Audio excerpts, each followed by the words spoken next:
If you grew up in the 1960s, you ate Jell-O at least once a week, in ways that would surprise you today. Not the little cup of plain red gelatin that hospitals hand you with a plastic spoon. Not the sad afterthought at the back of the salad bar. Something else. Something your mother made. Something she unmolded onto a lettuce-lined plate with the careful pride of a sculptor revealing the final form, and it glistened under the kitchen light like a jewel. Lime green, cherry red, sunset orange, trembling faintly as she set it down, and the whole table went quiet for just a second, appreciating it. You probably haven't thought about this in 40 years, but it's there, isn't it? Just at the edge of memory. The smell of a hot kitchen and something sweet and chemical and entirely wonderful drifting through the house. Meaning that dinner, or the church supper, or the Sunday visit to your grandmother's was going to be special. That smell was Jell-O dissolving in boiling water. And every child who grew up in the 1960s knows it immediately. Even now. Even without a jar nearby. Even 60 years later, in a kitchen where Jell-O hasn't been made in decades. That smell meant anticipation. It meant something was coming.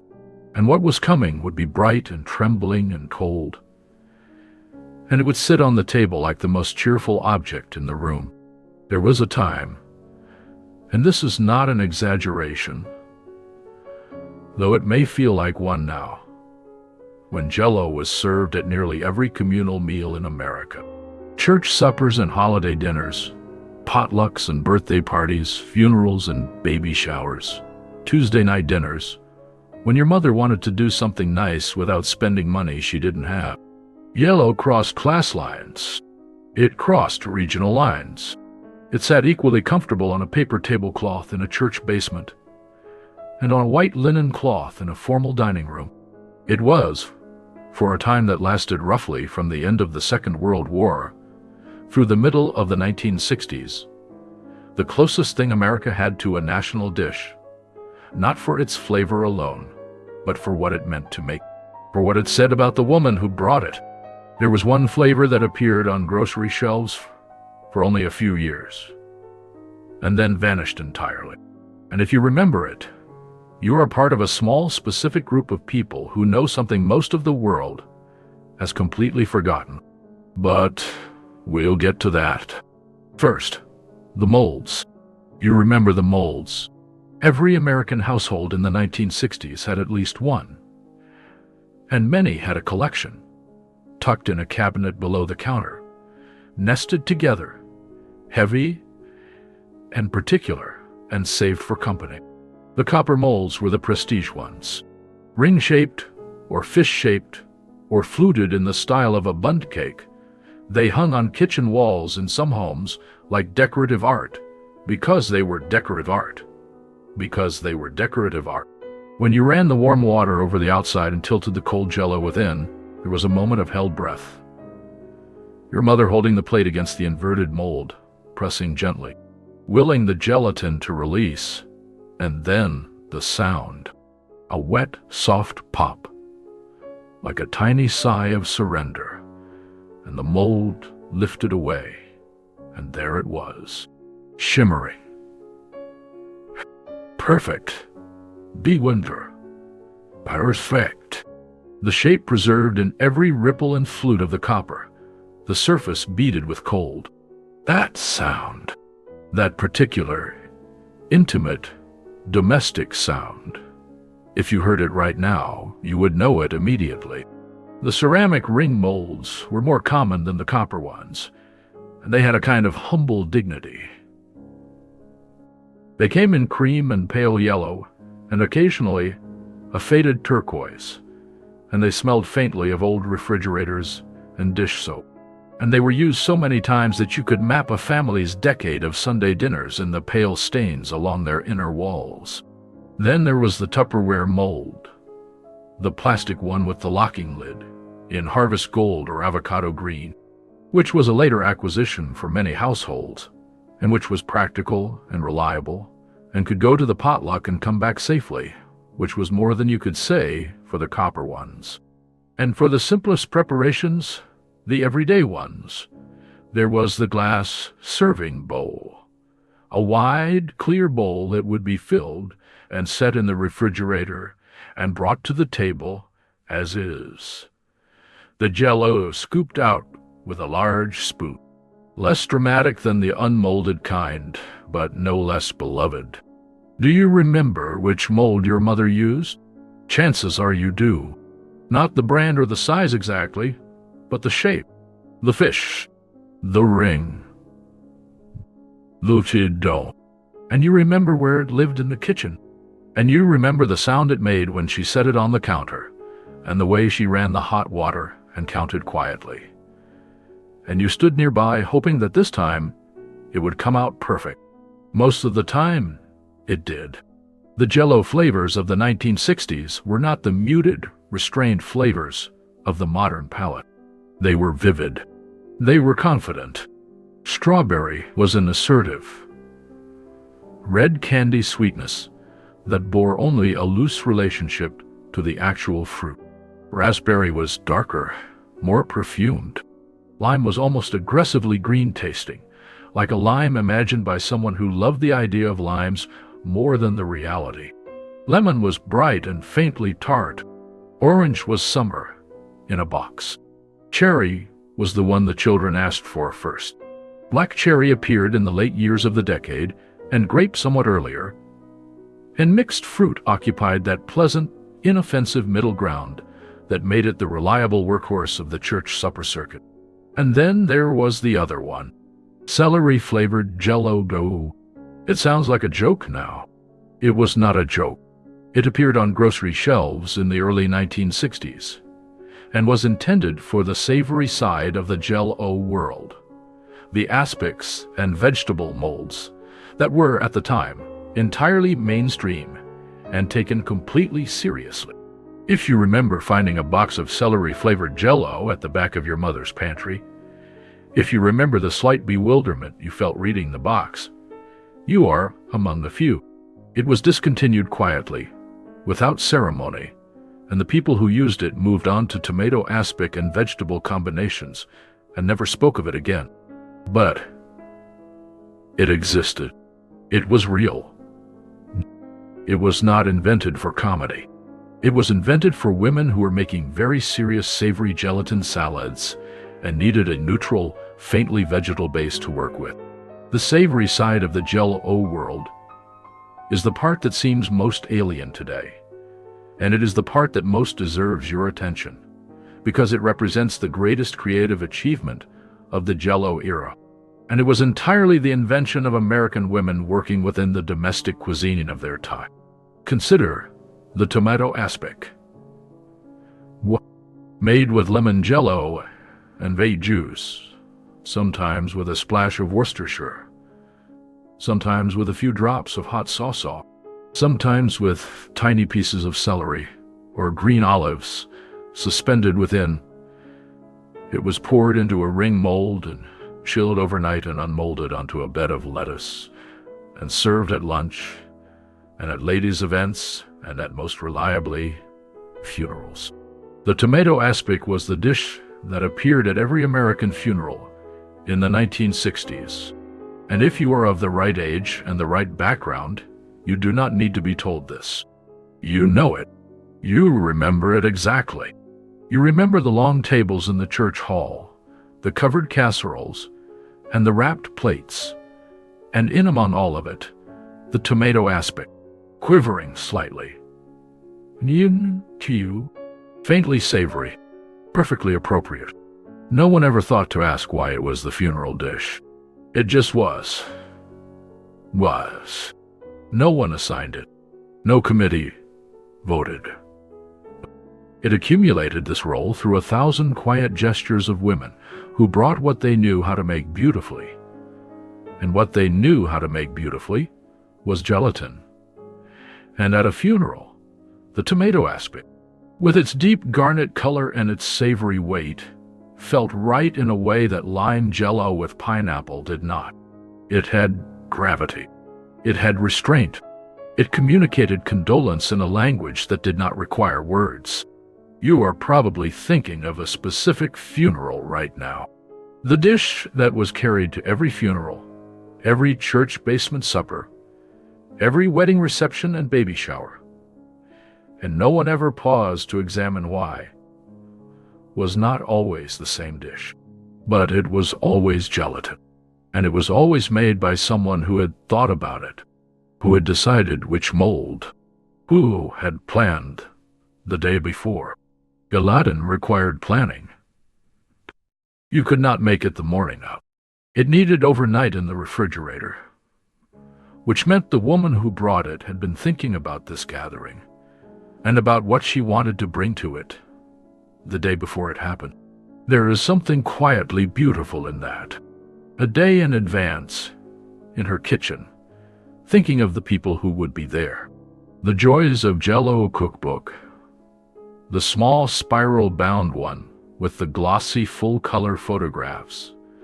The one that came in different editions throughout the 1960s, was one of the best-selling cookbooks of its era, which says something significant about what American home cooking looked like at the time. It was not published by a prestigious culinary house. It was published by General Foods, the company that owned the Jell-O brand, and it was available at the grocery store, sometimes free with the purchase of multiple boxes. It was practical. It was ambitious.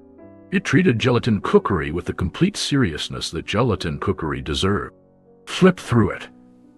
Or remember, flipping through it at your mother's elbow. And what you find is not a list of simple desserts. You find an entire culinary system. The dessert molds, yes, the strawberry cream mold, the fruit salad ring, the layered parfait glass, but also the salad molds, the aspic molds, the luncheon dishes, lime Jell-O with cream cheese and crushed pineapple, suspended together in a pale jade matrix, orange Jell-O with shredded carrots and crushed pineapple. A combination that sounds improbable and tasted somehow exactly right, the bright citrus sweetness playing against the gentle earthiness of the carrot. The whole thing more refreshing than strange. Lemon Jell-O with sliced pears and a swirl of cream cheese pressed against the inner surface of the mold, so that when it came out, it had a white layer at the top, which became the base when it was flipped. Every family had a version of this, and every family thought theirs was the best. The cookbook showed you the photographs, and you trusted the photographs completely, because those photographs were masterpieces of mid-century food style. The colors were saturated past what nature could produce. The light came from somewhere perfect. The lettuce underneath was always the exact deep green of ideal lettuce, and the gelatin always glistened. And the garnishes, the dollops of mayonnaise, the sprigs of parsley, the maraschino cherry placed with surgical precision, were always exactly right. You looked at those photographs, and you believed that this was possible in your kitchen. And it was. That was the remarkable thing. With patience and the right mold and a day's advance planning, it was entirely possible. What did your mother make? Was it the lime with the cottage cheese? Or the orange with carrots? Or something your family invented? Some variation that no cookbook listed, that existed only in your particular house on your particular street, handed from neighbor to neighbor, and eventually arriving in your own kitchen. The lime Jell-O with cottage cheese and crushed pineapple is worth a moment of its own. It was made in a ring mold, almost universally. The lime was mixed. The cottage cheese was folded in when the gelatin had cooled to a syrupy consistency, so that it wouldn't sink. A technique your mother had learned either from experience or from the back of the Jell-O box. And then the crushed pineapple was folded in, drained, but still faintly wet, and the whole thing went into the mold, and the mold went into the refrigerator. When it came out the next day, The cottage cheese had distributed through it in small white clouds, visible through the translucent green, like something caught in amber. It was cool. It was sweet and faintly tangy. On a hot summer day in a church basement in 1963, it was perfect. Some families added Miracle Whip to their lime Jell-O salads. If you come from a particular part of the Midwest, if you grew up in the great flat middle of the country, in Minnesota or Iowa or Wisconsin or the Dakotas, this requires no explanation. Miracle Whip was a condiment, and a binder, and a secret ingredient, and a comfort, and it appeared in Jell-O salads the same way it appeared in macaroni salad, and coleslaw, and potato salad, because it was in the refrigerator, and it worked. The resulting dish was slightly tangy, slightly sweet, opaque rather than translucent, and deeply satisfying in a way that required no analysis. No one called it strange. It was just what you did. In the Midwest, the Jell-O salad held a specific social role that was understood by everyone who participated in it. The Lutheran church supper, the midweek gathering, the annual fall dinner, the potluck after the Sunday service, operated according to an unwritten but rigorously observed system. You brought what you were known for. You brought what your mother had brought before you. And Jell-O was the currency of this system, the dish that could be counted upon, the thing that could be made in quantity and transported safely and admired genuinely by the congregation. A woman who brought a beautiful Jell-O mold to the Lutheran church supper was not bringing a side dish. She was making a statement about who she was and what she valued and how seriously she took the occasion. In the South, the conversation was different. There, Jell-O entered the holiday table through a different door. The congealed salad, as it was called in the South, and the word congealed was used without irony because it was descriptive and accurate, appeared at Thanksgiving and Christmas and Easter with a kind of formal authority. Some families used nuts. Some used miniature marshmallows.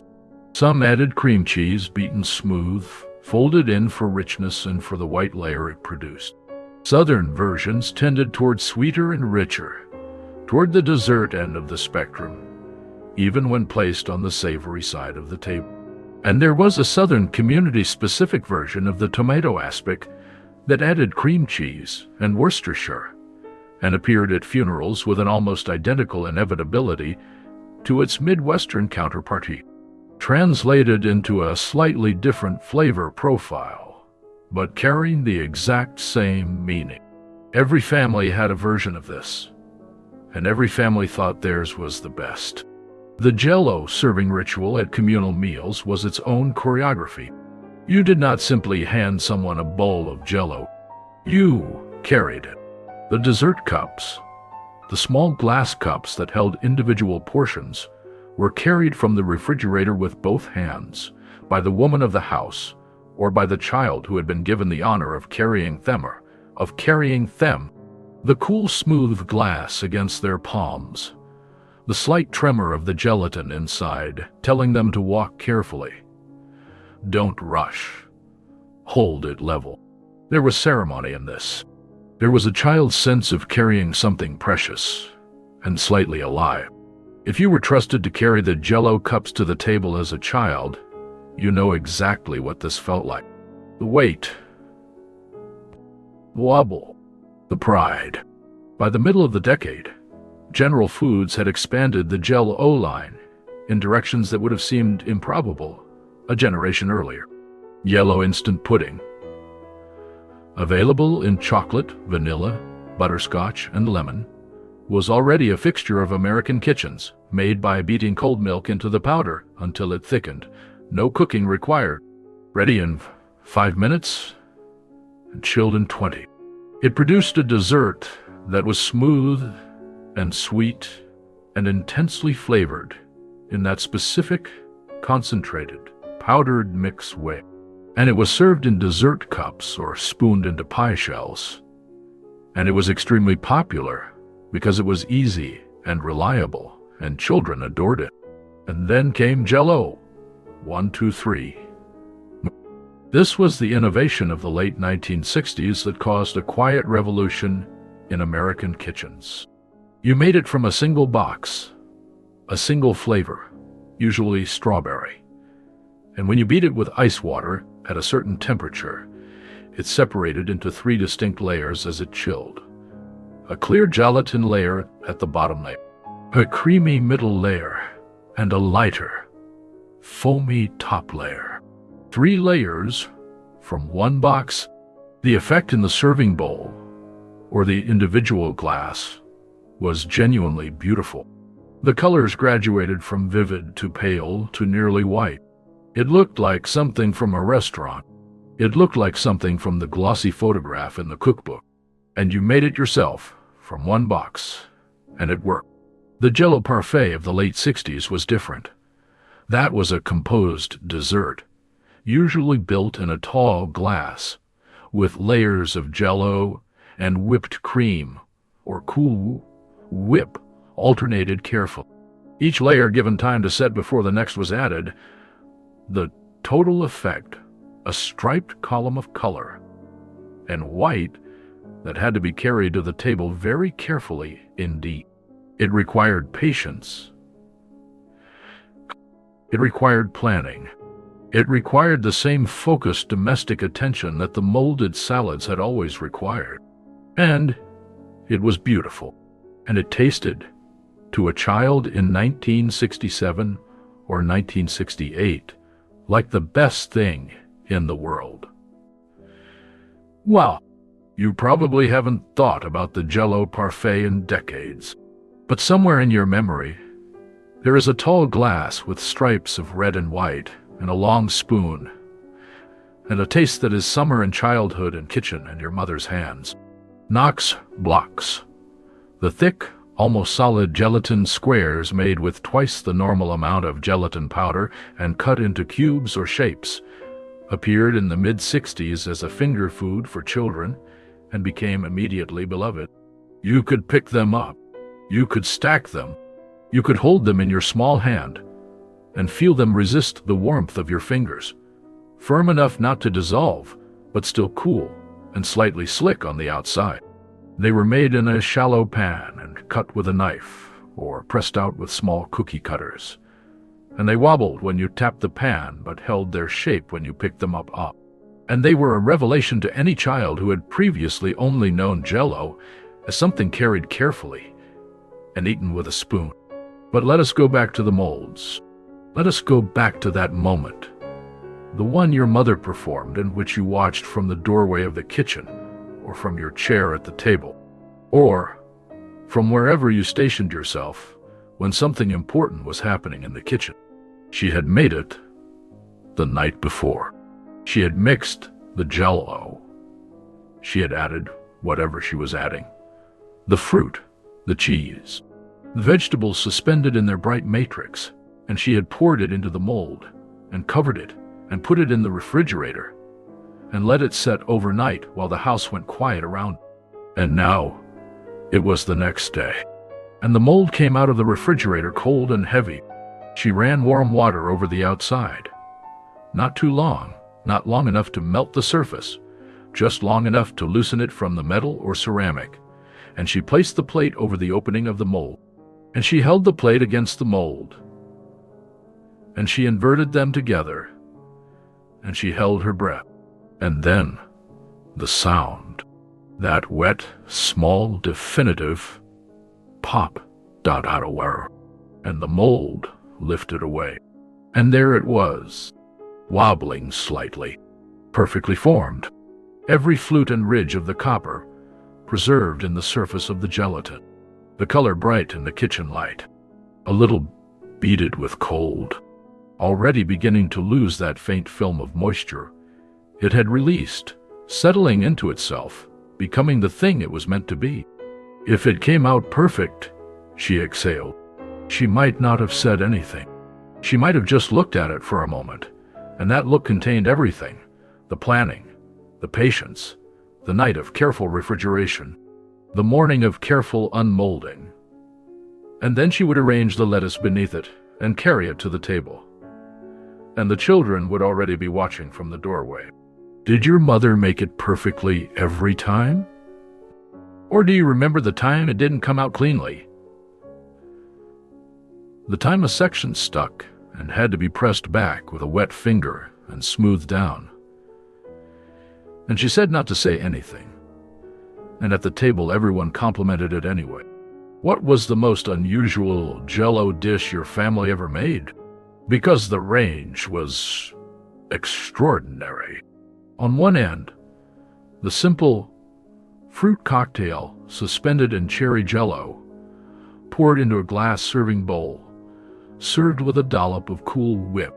On the other end, the ambitious, a layered ring with 3 different colored gelatin layers, each one set before the next was poured, the total construction requiring 3 days and a refrigerator that was kept perfectly level. Between those extremes was an entire continent of variation. Cream cheese swirled through lemon, maraschino cherries, embedded in strawberry miniature marshmallows, folded into orange, walnuts, scattered through black cherry, crushed pretzels pressed into the bottom layer of a strawberry cream salad for the faint salt-sweet contrast that was considered extremely sophisticated at a potluck in 1965. The pretzel variation was mostly a Midwestern thing. So was the mayonnaise. So was the combination of lime Jell-O with cream cheese and ginger ale. The ginger ale added to the partially cooled liquid for carbonation that gave the finished product a slight airy lightness. The Jell-O cookbook hinted at these variations, but did not always codify them.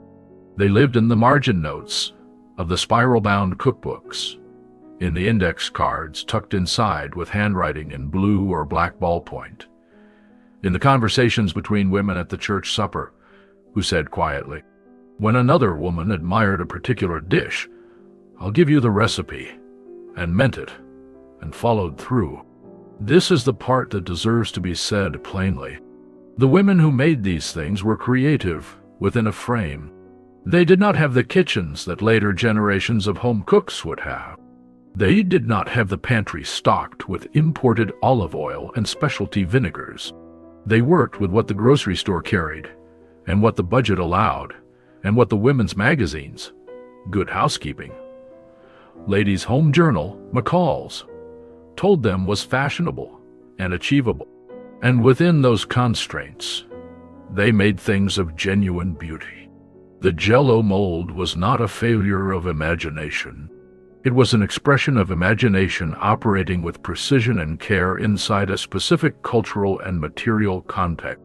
The photographs in Good Housekeeping, the full-page, full-color spreads of gelatin salads photographed in idealized kitchens, were aspirational.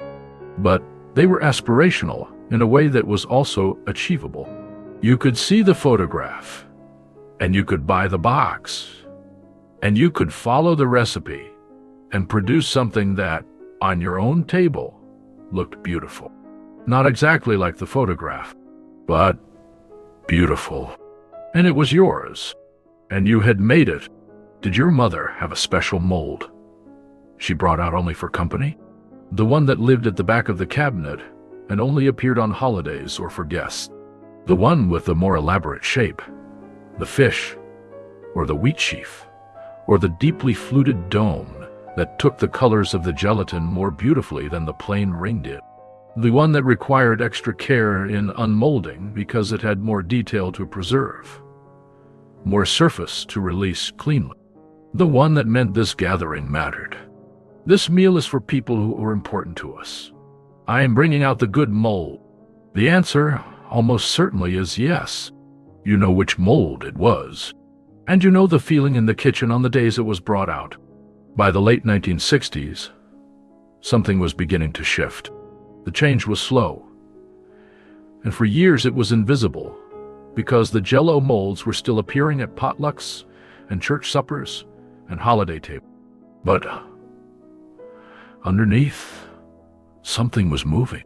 A new generation of food writers was beginning to take the table in a different direction. The counterculture was bringing different values to food: whole grains, vegetables prepared simply, a suspicion of processed and artificial things that felt very modern and very correct to young people who were also rethinking everything else about the world they'd inherited. Julia Child was teaching American women that French cuisine, really good French cuisine, was within their reach. And the implicit message of that teaching, however gentle, was that the aspic had perhaps served its time. The artificial colors that had glowed so magnificently under the fluorescent lights of the church basement began to look, in certain light, a little garish. The flavors that had seemed so vivid, so confidently themselves, began to seem, to a new palate, a little blunt. The savory gelatin salad, the lime with cottage cheese, the tomato aspic with its Worcestershire and vate, the carrot pineapple orange ring, became a target, occasionally, for a kind of gentle cultural mockery that was new, and that the women who had made these things with such care had not anticipated and did not entirely deserve. It happened slowly, and then, as these things always do, it happened quickly. The molds went to the back of the cabinet. The spiral-bound joys of Jell-O cookbook went to the back of the shelf, and eventually to a box, and eventually to a thrift store or a garage sale, where it now sells, if you can find one, for prices that would have astonished the original owner.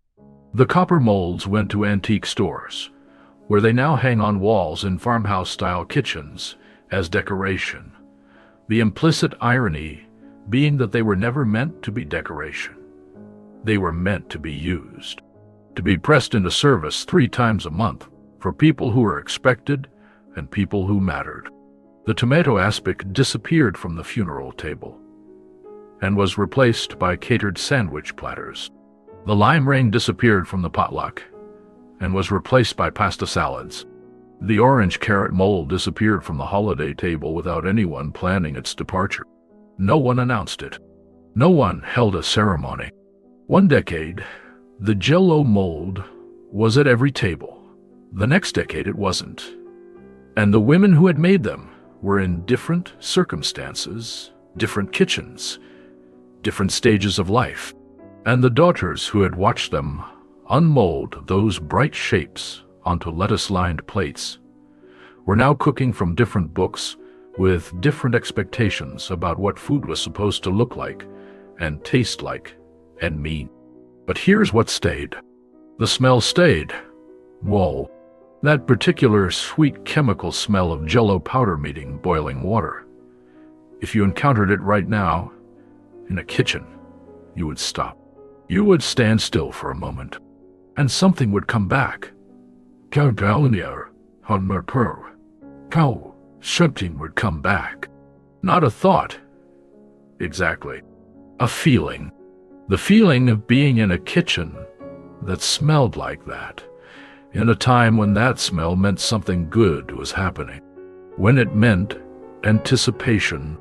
When it meant that somewhere in the house there was a woman who had planned this, who had chosen the mold and the flavor and the additions, who had been thinking about this gathering while she was doing other things, who had gotten up that morning and checked the refrigerator and felt the faint proprietary pleasure of knowing that her dish was setting, that it was going to be beautiful, that it was going to be exactly right. The sound of the unmolding stayed.